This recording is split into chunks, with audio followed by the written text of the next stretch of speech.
his injury, and I realize you have other guys out here, but what do you miss with him? Yeah, no, obviously unfortunate.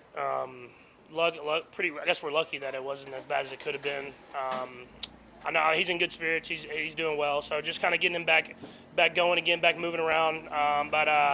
Yeah, I mean, obviously we lose a little bit of that veteran type receiver in that room. I mean, we have other guys that can kind of replace it a little bit, but to have that much talent, have a good understanding of what I want. But he's in the room. I think that's what's awesome. He's talking to those guys and everything like that. And so hopefully we're getting him back sooner rather than later. We just got to keep pushing those young guys to keep getting better and better every day. Patrick, Matt Nagy said Justin Watson would have to step up a little bit more.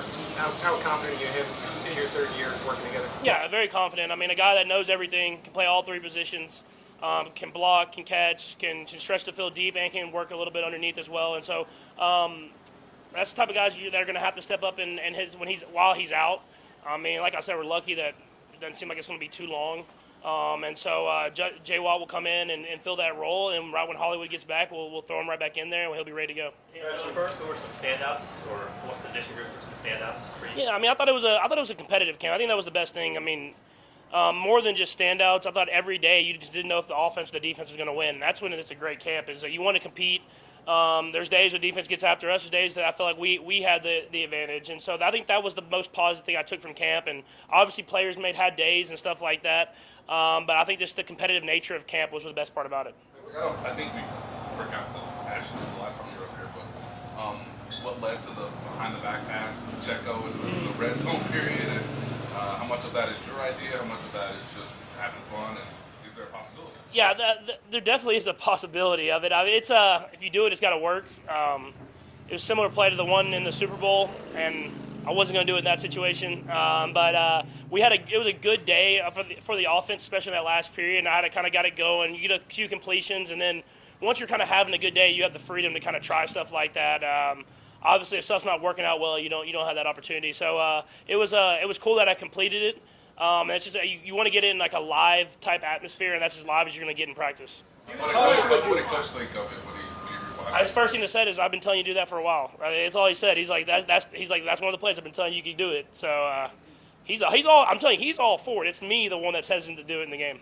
You have talked about you want to be better than last year. You want to play your best football, unlike last year. Do you think you've taken steps at this camp to do that? Yeah, I mean, I've been trying to push the envelope, trying to push the ball downfield, trying to make sure that we stay in that attacking mindset, but at the same time find that right balance.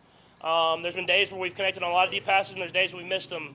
That's what this is for. It's for us to try to see what we can get away with, try to see what we can do, and see what everybody's great at. And I thought we had a great camp, like I said, but it's not done now. We got to continue into this preseason game against the Lions. Will be a great test. They play hard, a great football team, and then going back to KC, you can't let off the gas. You have to keep pushing because the beginning of our schedule is tough, and you need to be ready for it.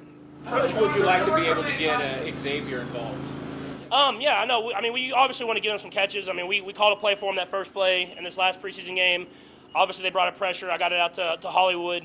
But I mean, obviously, we want to try to see what he can do in the live as you can get before the season. And so you have to take what's there, but you want to give him chances to go out there and make plays and just in that live action at Arrowhead.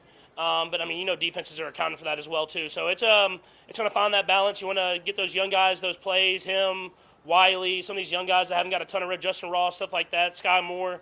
But at the same time, you have to play within yourself and within the offense. Brett Veach had mentioned how you do extra work with the receivers even post-camp and after meetings. What did you observe in the extra sessions with those receivers that you're seeing them improve and what they're learning? Yeah, I think just watching the extra film with them, you see those positive things happen that almost the next day. I mean, you're just talking through stuff. I mean, in this offense, y'all know it's so much of freedom within structure, and I think them hearing me talk, hearing Travis talk, and then them having their input as well, I feel like it helps them have their stamp on the offense, and I think that's important. And obviously it started a couple years ago with Trav, and then it kind of went to Juju and Levin last year, and then now these young guys are kind of taking on themselves, so Sky and Rasheed and Nico and Justin Ross, they're coming in those meetings, they're listening, they're talking, we're talking through it, and then they're making those progressions the next day.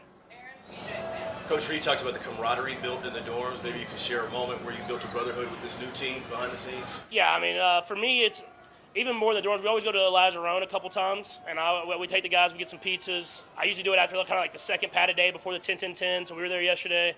And so don't remember that for next year and try to storm our party. We go there and you just eat and you just joke around.